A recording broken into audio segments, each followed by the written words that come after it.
શરૂઆત સુરેન્દ્રનગરના એ સમાચારથી કરીશું। ચોટીલા પ્રાંત અધિકારી એચ.ટી. મકવાણાએ એક સાથે 17થી વધારે કર્મચારીઓ અને અધિકારીઓ સાથે ગ્રાઉન્ડ ઝીરો પર પહોંચ્યા। પોલીસને સાથે નહોતી લીધી કેમ કે પોલીસ પર કદાચ ભરોસો એમને નહીં હોય। 150થી વધારે કોલસાની ખાણ પર એક સાથે રેડ કરવામાં આવી। સુરેન્દ્રનગર માટે આ ખૂબ મોટી રેડ છે। આખી દુનિયા જાણે છે, આ કોઈ જ નવી વાત નથી કે સુરેન્દ્રનગરમાં ગેરકાયદેસર ખનન થાય છે। બધાને ખબર છે કે શ્રમિકને બહુ જ બધા નિયમોનું ભાન રાખ્યા વગર, એમના વિશે કશું જ વિચાર્યા વગર એમને ખાણમાં ઉતારી દેવાય છે। એ ખાણમાં જતા ખાણિયાઓને કલ્પના હોય છે કે એમની સાથે શું થઈ શકે છે, અને છતાંય એમનું પેટ એટલા માટે એમના માટે બહુ જ મહત્વનું છે કે રોટલો નહીં મળે તો એ આજે મરશે, ખાણમાં જાય તો કદાચ મરે ને કદાચ જીવી પણ જાય। એવું બની શકે કે એમની શ્વાસમાં જે કોલસો કે એની ધૂળ સતત જાય છે એ એમને કદાચ આવનારા 30, 40 કે 50 વર્ષ પછી મારી દે। એ કેમિકલની ફેક્ટરીમાં કામ કરતો મજૂર હોય, કોલસાની ખાણમાં જતો મજૂર હોય, એ ગટર સાફ કરવામાં ઉતરતો મજૂર હોય, બધાને ખબર છે કે આ માનવ અધિકારોનું હનન છે। એમને પોતાને પણ ખબર છે કે કાયદો એમને બચાવી શકે છે આ કરતાં, એ ના એ પાડી શકે છે, પણ એ ના નથી પાડતા કેમ કે એમને ખબર છે કે પેટ એનું શું કરીશું, એની ભૂખનું શું કરીશું, અને એટલે જ એમનો આત્મા એમને એ બધું કરવા માટે ધકેલે છે। પણ એમાંય જ્યારે ગેરકાયદેસર ખનન થાય ત્યારે કશું ખાસ કહેવાનું રહેતું નથી। 150 જેટલા ખાડા પકડવામાં આવ્યા છે। ત્યાં જે કામ કરતા શ્રમિકો હતા એમનું રેસ્ક્યુ પણ કરવામાં આવ્યું। આ રેડ વિશે ચોટીલા પ્રાંત અધિકારી એચ.ટી. મકવાણાએ શું કહ્યું? કાર્બોસેલની ગણતરી ચાલી રહી છે, કેટલા ખાડા, એ ખાડામાં કેટલું ગેરકાયદેસર થયું ને કેટલી કાયદેસર લીઝ હતી એમની પાસે, એની પણ ગણતરી ચાલી રહી છે।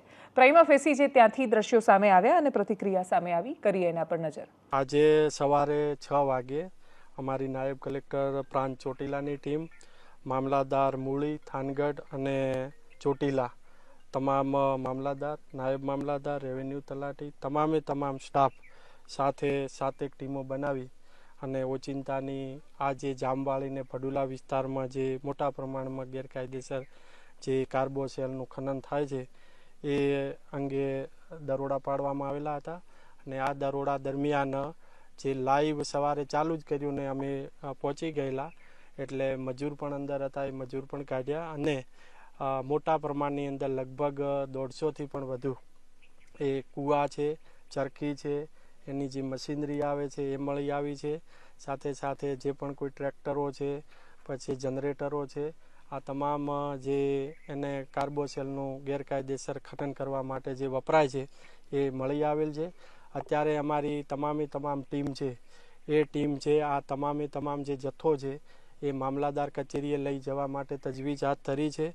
સાથે સાથે આ કેટલો જથ્થો છે અને કેટલા એ રૂપિયાનો જથ્થો છે એના માટે વેલ્યુએશનની પણ કામગીરી હાલ ચાલી રહી છે। સાહેબ, કેટલા મજૂરોને રેસ્ક્યુ કરવામાં? સવારે 2 અને અત્યારે 4, એટલે 6 મજૂરો જે અંદર હતા એમને રેસ્ક્યુ કર્યા છે। અને એ પણ અહીંયા ખાતરી કરી છે કે હવે કોઈ છે નહીં, તો કે અત્યારે કોઈ માહિતી નથી કે અંદર હોય। કેટલા સાહેબ આમાં આ વિસ્તારમાં કેટલા મજૂરો આમ રાઉન્ડ અપ કર્યા હશે? લગભગ જે મજૂરો છે એ મજૂરો તો ઘણા છે, એક્ઝેક્ટ તો આંકડો નથી, પણ આજુબાજુ 300થી 400 જેવા મજૂરો છે એ દેખાઈ આવે છે।